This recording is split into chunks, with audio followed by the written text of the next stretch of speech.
who is the district webmeister and the Voices of Rotary team leader, is coming up to the stage to tell us where he was last.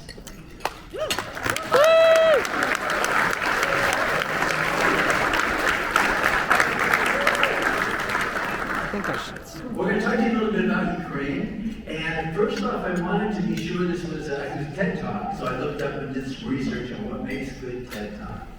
And they said a prop. You got to have a prop. So I decided, well, I'm going to be the prop. So me and my shirt. This symbol you see here is the heritage symbol from Ukraine. It is over 1,000 years old, which shows you how old the country really is. And on my one sleeve, we have, it says, Slava Ukraina, which says, glory to Ukraine. On the other sleeve, it says, Heroi Slava, which is glory to heroes. So what I'm going to do today, I'm hoping when they say this is a greeting they say, Slava Ukraine, glory to heroes. They're talking about their military. But I really think the heroes of Ukraine are the people. So that's what we're going to talk about today, the people, and hopefully you understand that they are the heroes. This is what the emblem actually comes from. It is a falcon. Some people think it's a trinity or it's a Poseidon's trident or something like that. But it's a royal falcon. So that's where the emblem actually comes from. So we're going to have three takeaways today we're going for. The first one, I'd like to have you understand or believe with me that the Ukrainian people are the heroes of Ukraine. And how we can help them, we've been helping them really a lot, and how they can help us. Because I really think there's some incredible stuff there. I used to live in Ukraine. I lived there for 4 years and had a conference center in downtown Kyiv. And when I heard about the war, it was like, I gotta go. I wanted to get on a plane and go immediately. But I didn't. And I'm glad I didn't, because there were thousands and thousands of people flooding into the country. Everybody in the world was focused on Ukraine. And everywhere you see blue and yellow flags, so it was really a great time. Rotary itself put together a fund of $15 million and sent it over there. And for Ukraine is a small country. They have 62 Rotary clubs. So that's a lot of work for those people to take care of that money. Or to take care of the goods that we sent them. That was over a year ago. Things have changed. People are really tired of the war. People are tired of hearing about the war. And some people are tired of paying for it. So that's so it's a good time to go, because we now need to focus on the people, not the war. So we spent 5 weeks. And when I say we, I'm including, there's so many of you here in this room that helped make this possible. And when I was talking to the Ukrainians, they were talking to me, but they were talking to you. And you'll see that as we go through here. So to find out how the people are doing, what's it like in a war zone? No idea. I had ideas, but mine were all wrong. How are they handling it, and what about the children? The children, that's what we got to be most concerned about. The Springfield Rotary Club gave me a nice bag of stuff to take with me, humanitarian aid. Part of it are these crank flashlights, so they don't have to have batteries. And the other part are bivy bags. They're like Mylar sleeping bags, sort of. So what's interesting about this, these were set for Moshun, which is a little town we'll talk about, a little village, in a little bit. But part of these went to Moshun, and other part of those bivy bags went to the front lines. And what they needed most was when somebody gets injured in the war, they have to transport them to the hospital. The big problem they had at the time was keeping them warm in transit. So your bivy bags actually saved lives. So you give yourself a hand. That's a really good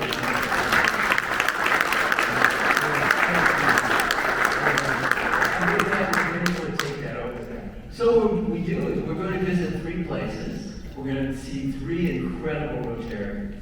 We're going to Kyiv. We're going to go to Kharkiv.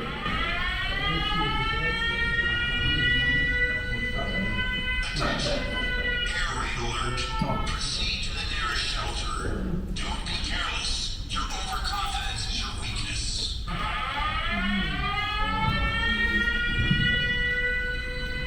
Attention. Air raid alert. Proceed to the nearest shelter. Don't be careless. Your overconfidence is your weakness. Doesn't that make your hair on your arms just stand up? That's a terrible sound to have to listen to. And they listen to this 3 and 4 times a day. So when I was there, I first arrived in Kyiv, at 1:30 in the morning, my very first night there, that alarm went off on my phone. And I grabbed my to-go bags that were all ready to go. I ran downstairs and went into the metro, which is the closest bomb shelter. And as I'm going down, there's a group of military guys getting ready, putting on uniforms, getting their guns ready to defend the subway, I guess. So you go down this really long, like a quarter-mile escalator. You get to the bottom, there were 3 of us. Not like you see in the screens, you know, with all the people sitting around playing their phones and trapped down there.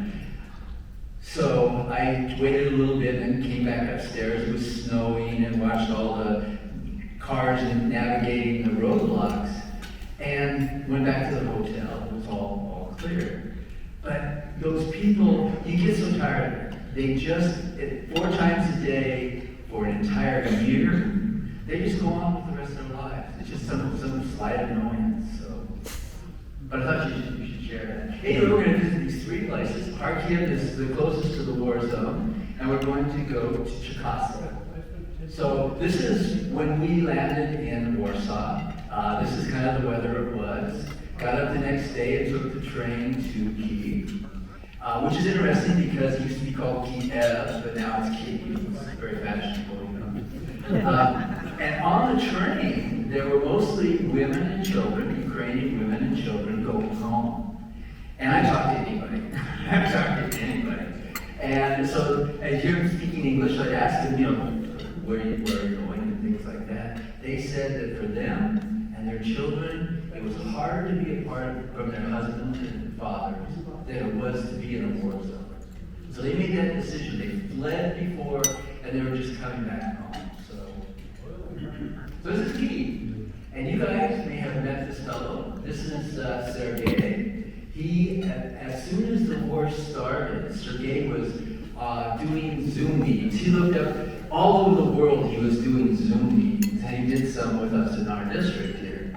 And his sole focus was to help the people of Moshun. And Moshun is a little tiny village just north of Kyiv. We're not going to do a lot of them. Actually, pictures of bombed-out buildings and sad, weeping people. You get enough of that on the news. We're going to focus on the people, the real people. But this you got to understand. This is how the war developed in the invasion, it's not a war, developed in the first 3 weeks. The pink is the Russians coming down, and you see the Kyiv is where the arrow is kind of in there. And they got as far as Moshun, which is on the Irpine River. So they're coming down, and what happened was the Ukrainians blew up their bridges and they blew up their dams. So it flooded the whole area. So they got all these tanks and stuff, they couldn't go any farther. So they turned around and just blasted the daylights out of whatever they had there. This is the village of Moshun. So this is the principal of the school, and again, there's Sergei. His name is Sergei also. And this is the school. They literally would be driving south on the highway. They would turn their turrets and blast at that school. In the basement of the school were 160 people trapped in this area. This room and this room. They slept there, they ate there, they did everything that you would do normally in this area for a solid 3 weeks. And many people were still down there because their apartments had been blown up. So they couldn't go anywhere. They were trapped in this basement of the school. As we walked around, the principal had images on his phone of what it was before. So you know, before and after, you can see this is what the ceiling looked like, this is what it looks like now. There were certain images where you could sit there. Well, this is where the bomb came in. The missile came in, went through this wall over here, and it finally landed over there. So you can actually trace that. Very strange.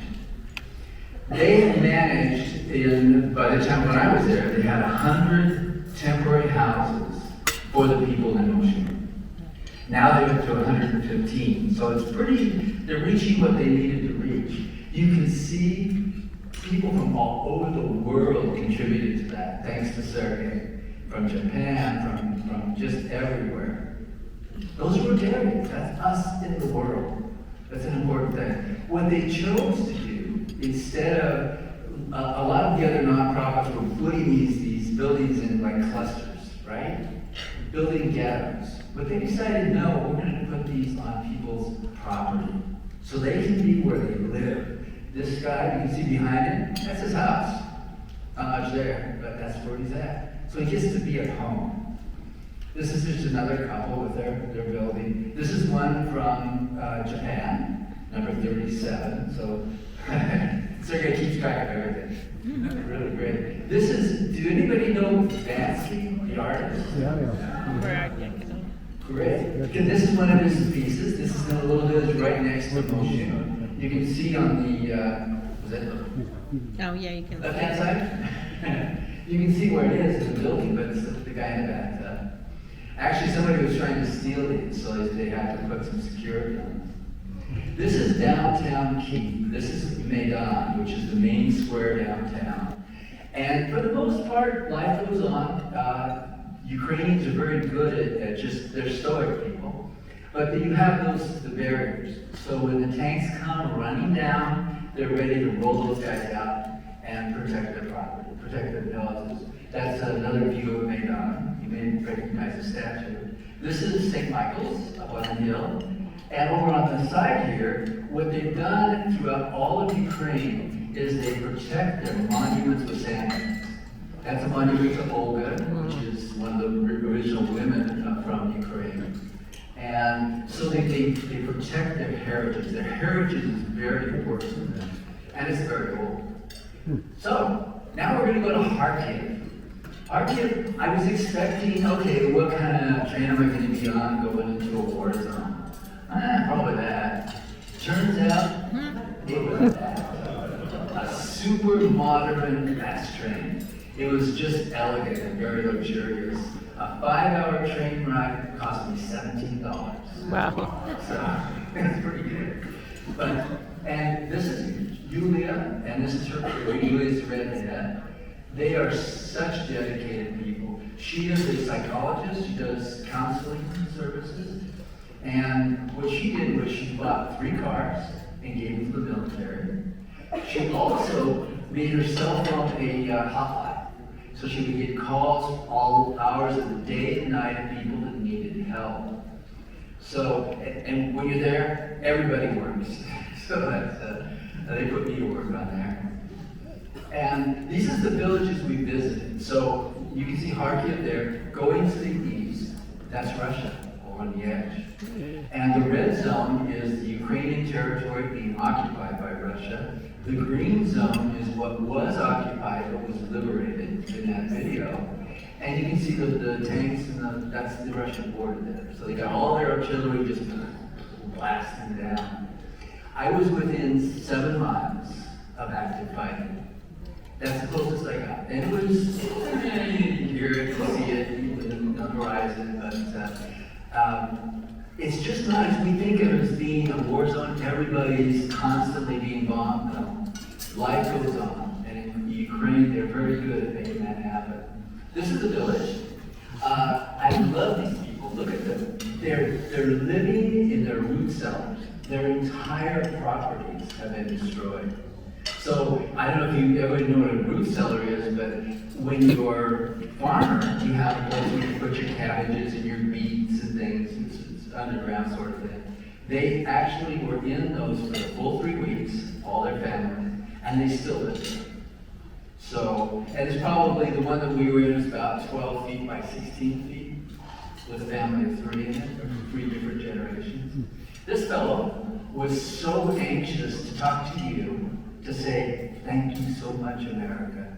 Not for your money, but Attention. The air alert is over. May the force be with you.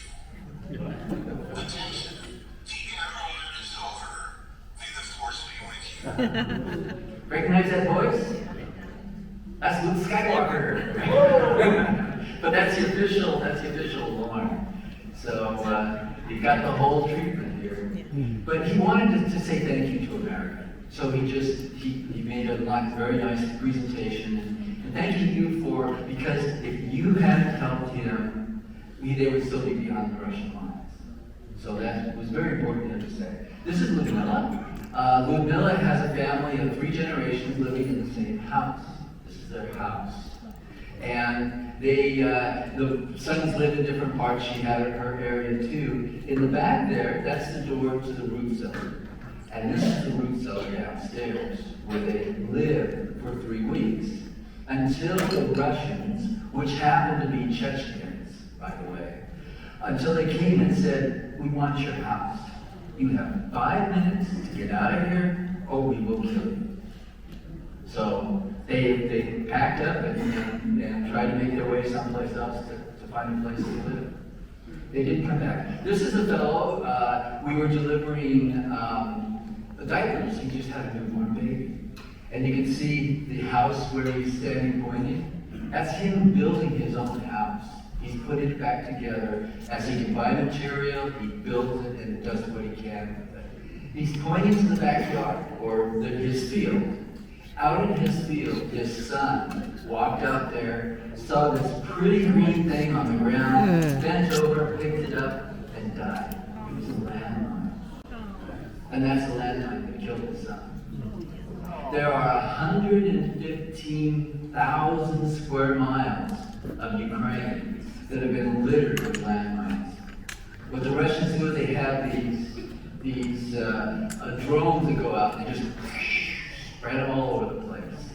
That is the most acreage or mileage in any other country in the whole world that's ever been landmine. That's a big problem. This is closest, when we're closest to Salt. This is a Russian trench. We're dealing with World War I trench warfare. Can you believe it? It's like crazy. The Russians that were in this trench they wore tennis shoes. They had partial Russian uniforms. They had no idea what they were doing or why they were there. And when the Ukrainians were coming, they threw their uniforms off and ran away. So that's the Russian army. This is a Ukrainian trench. And if you look and see in the background, those are apartment buildings. So there's a loop road that goes around Kharkiv. And that's as close as the Russians got because the Ukrainians stood there and defended their own property. That's long before we got involved. That was like 3 weeks into the whole thing. So, and it's just incredible. We had a discussion there. Here we are told that Russia's liberating Russian people because they want to be part Russian. These people, we had a very heartfelt discussion, and they said, our grandparents are Russian, we are Russian blood, we speak the Russian language, we would never want to be part of Russia. We are Ukrainians. So those are myths, and that's the big problem, is that Russia is this huge propaganda machine. And they're feeding us with all kinds of myths and lies, just like that. And they're trying to fight against it. So that's kind of my goal here, is to help you see a little bit about what that propaganda machine is doing. Next, we're going to Cherkasy. Cherkasy is a farther south. It's a very safe place. It hasn't been bombed. It is a resort town. And was built that way for actually Russian military resort. So it's a beautiful, beautiful place. This is a 14-mile bridge that goes across, so just gorgeous. This is our second Rotarian hero, or third. Yeah, third. This is Tatiana. Tatiana she's a journalist. She is the PR director for the district. She also does interviews for war crimes. Can you imagine how hard that would be to sit down with somebody and talk to them and record their war crimes for the tribunals in The Hague? Whoa. to me, that's an incredible project. Anyway, she's an incredible organizer. She had me on TV. I was interviewed by the news. We were meeting with all the students in the universities. It was just pretty incredible stuff. Busy schedule. This is Max. And I can picture Max is a very modern fellow. And when we first met, I was standing outside waiting for Tatiana to come. And I'm looking, and across the street, this guy's walking directly up to me, just like right there. And he gets really close and lifts up his hair and goes, "Hi, I'm Max, I'm your translator." I was like shaking. Great guy. And Max is typical too. He's the Rotary president, and he translates anytime an English-speaking Rotarian comes. And they also have classes where they go to the refugees, the kids, and they teach them English. And they also get together and they build trench candles. They're like a tin can with wax in them. And that's for the military guys, so they can cook, they can have light, they can have a little bit of heat in the trenches. They also take the batteries out of those aid sticks, and they put them together and they make a power bank to help. One of those can charge a cell phone. So he's going to school, learning to be a translator, he's translating, he's teaching, he's making candles. This is what typical Ukrainians do. This is we went to a volunteer center, and we're going to talk a little bit about that, but there were a bunch of students coming in, and they happened to have a guitar. So here I am, I'm just visiting, happened to be there, and they sat down and sang us a Ukrainian folk song. All of them sang. And this is all volunteers. They came out of the building to stand on the steps and sing the Ukrainian national anthem for you. Not for me, I'm the guy in the back over there with the red jacket on. So I don't know how to sing it, but anyway, I stood there. So they wanted you to hear them singing. And so at the end of this, I hope to be able to have some time to play that for you. Now we're going to get into a little sensitive area. We're going to talk about supplying the military. And that's what they do. And a couple of my new friends that I met from Newport last night made a really good point. When we had World War II, everybody here sacrificed, everybody here committed to helping the war effort. That's exactly what's going on over there. They're being invaded by a country that wants to dominate them and really wants genocide, wants to kill them all off. And to steal their kidnap their children, it's just a terrible thing. So these are the people. This is Oksana.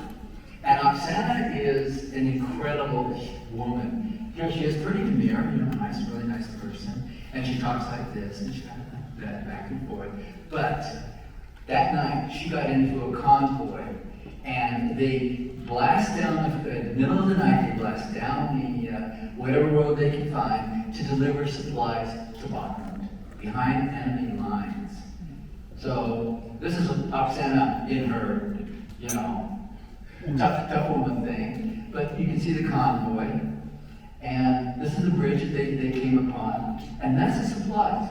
I did not see a single bullet or gun or anything. These are cookies from grandma. They're clean underwear. They're all the stuff that if you had a child that was fighting in the war, you would want to have them happy. They also brought pictures from the kids. All the kids draw pictures of angels and things like that, and they deliver those to the military guys. And that's kind of important to them. They carry them around. They're like almost little icons, just to remind them of what they're fighting for. These are the grandmas. They're actually making camouflage on the back there, and they're taking grass and stitching it into the netting to make sniper suits. This is grandma with a sniper suit on. So everybody is committed to protecting their country, to making sure surviving. And they ask questions. The big question is, why war in Europe in the 21st century? Why? You look around here, you go to Portland, it's like, can you imagine bombing that place? Why do they bomb the schools? Why do they kidnap the children? Why? It just doesn't make any sense, and to them especially so. So, little lighter side. Now, this is what it's like in Ukraine, okay? So if you want to terrorize a shopkeeper, you try to pay with a 200 hryvnia bill. That's total about $5.50. So you pull it out, their eyes glaze over, they get really scared, they say, do you have a credit card? Even for a 10-cent purchase, they wanted credit cards better because they have to make change. They are dedicated to becoming they pride themselves on being they have a minister of digital transformation. The only one in Europe, I think the only one in the world maybe. And their goal is to bring their country forward into the digital age. Carefully, very carefully. Everybody has a QR code. Even the street musicians. If you look down the lower corner here, you'll see the QR code. So, good way to get your donations going. We visited, this is a family of nine kids that came from Bakhmut, and they actually got a house there. You have to be careful around children. You can't speak loudly. You cannot slam the door or close the door really hard. They'll start crying. And some of them just quit. They're so totally afraid. So they're the ones in the people of Ukraine, and we should be very concerned about. These are orphan kids. They are behind enemy lines. And the people there are hiding their orphan children. You can see the curtains are all closed. Because the Russians, if they find them, they will take them away. They'll kidnap them. So you see all the food that's being delivered to them. So it's a struggle. It truly is. Now this is if you were a Ukrainian child, how would you see the sky, the clouds? Well, for them, they see cabbages. These are AI images from the kids. So, kids, they love kittens and angels, and they have visions of blowing up the Kremlin. So what they do is sit down, they describe a scene, and AI generates that image for them. And we're putting those images on merchandise, so that perhaps when we sell the merchandise, we can help support what they're doing there. So it's kind of fun. So I hope you agree. Ukrainian people are the heroes. They truly are. And we have 3 projects we're working on. We're working with Tim and Leanne Mobley on this end. We're working with those 3 Ukrainian Rotary people on the other end. So we've got a good communication going. But we're working on a mental health project for children, equine therapy, and then we're going to adopt a Ukrainian village. So this is the summer camp. So those images, that money goes to supporting a summer camp for the kids. And it's interesting because they have psychologists that are working on it, but they're also using their culture. So they have Ukrainian storytelling, Ukrainian art, the whole traditional part of Ukraine, which is a huge part of their culture. Embroidery is like, one of the, they took me to a museum for all this historical embroidery. I'm like, oh, really? This is great. But when you get down to it, there's stories in each one of those drawings, each one of those pieces. So this is the equine. She comes from Bakhmut, and her horses came from Bakhmut. They went and rescued the animals out of the war zone, and they're using them for equine therapy for the kids. And it's a great location. They got a disabled housing, they got a school, they got the zoo on one side. So we want to help them develop this into a permanent equine therapy. These are the people that you saw earlier. This is the little village. We want to help them even just by seed or tools or maybe concrete blocks to build their buildings, a bag of cement, little things that would help them recover. So we can help them with our resources. We can help rebuild the village, support the mental health of children. That's how we can help them. But how can they help us? They have absolutely nothing. Well, they can help us by sharing their strength and courage. They are just so powerful. They're stoic, and they're really, that's what we need to have more of in our lives. So what we're doing is we're putting together a private app, and we're asking people to subscribe, so there's a monthly flow of money that goes into these projects that they can rely on. And in exchange for that, you can communicate with them. They can communicate with you. It translates everything. So you can see, instead of dealing with all the media and this new election cycle, you can go home and just get on the computer and look and go, wow, they're building a house, I see this is happening, planted some trees, look at it grow, these are the kids. You can communicate with them privately. So we're trying so you get to know them by name, and they get to know you. To me, communication is extremely important. So that's a key part of this. So anybody that's joins the thing, $10, hey, you can communicate with these people. To me, that's like, pretty excited. So this is support Ukraine. So let's try something. You feel like doing a little exercise? Okay. Do I have a couple minutes? Okay, then why don't we do like this side? Why don't you say Slava Ukraini? Slava Ukraine. And this side, let's do Kyrie Slava. Kyrie Slava. So Slava Ukraine. Kyrie Slava. Now what I want to do is play you that video, and at the end of the video, we can join them in their salutation. This is their national anthem. It's no easier than ours, by the way.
And share gratitude.